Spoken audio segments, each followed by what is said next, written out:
BLOGGER দিয়ে তাদের নাম থাকে।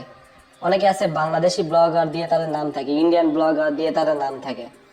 এবং তাদের চ্যানেলে যে দেখি অ্যাকচুয়ালি সুন্দর সুন্দর যারা কমেন্ট করে তাদের চ্যানেলে আমি মাঝে মাঝে ঘুরে দেখি, এটা আমার একটা হ্যাবিট। তো যারা সুন্দর সুন্দর রেগুলার কমেন্ট করে তাদের চ্যানেলে যাই দেখি যে তারা সুন্দর সুন্দর ভিডিও তৈরি করে বিভিন্ন জায়গায় ঘুরে দেন সেই ভিডিও তাদের চ্যানেলে আপলোড করে। তো তাদের চ্যানেলের নাম হচ্ছে বিডি ব্লগার, BLOGGER। আবার অনেকে দেখি যে চ্যানেলের নাম হচ্ছে ব্লগার, VLOGGER। এখন অনেকের ভিতরে এই কনফিউশনটা কিন্তু আছে যে ব্লগার আর ব্লগারের ভিতরে পার্থক্য কি, অ্যাকচুয়ালি ব্লগ এবং ব্লগের ভিতরে পার্থক্য কি।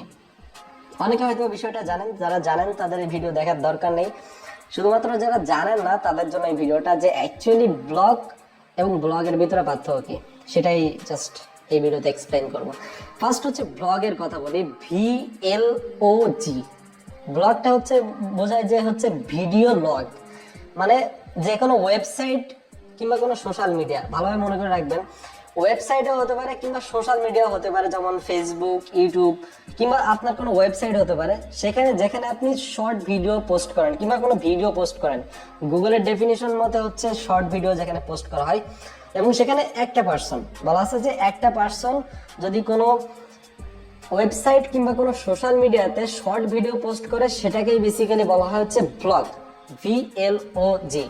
এবং যারা বেসিক্যালি পোস্ট করে এসব, যারা কাজ কাম করে তাদেরকে ব্লগার বলা হয়, VLOGGER। এর মধ্যে হচ্ছে ইউটিউবে যারা সুন্দর সুন্দর ভিডিও করে বিভিন্ন জায়গায় ঘুরে দেন ইউটিউবে ভিডিও পোস্ট করে তাদেরকে ব্লগার বলা হয়। আমরা এটাই জানি যে যারা ইউটিউবে সুন্দর সুন্দর ভিডিও তৈরি করে বিভিন্ন জায়গায় যায় তাদেরকে ব্লগার বলে। এবার আসি ব্লগ। ব্লগ বলতে হচ্ছে একটা সিঙ্গেল পার্সন হতে পারে কিংবা এক গ্রুপ অফ পার্সন, অর্থাৎ অনেকজন মিলে কাজ করতে পারে যে কোনো ওয়েবসাইটের উপরে। ঠিক আছে, এটা মাথায় রাখবেন।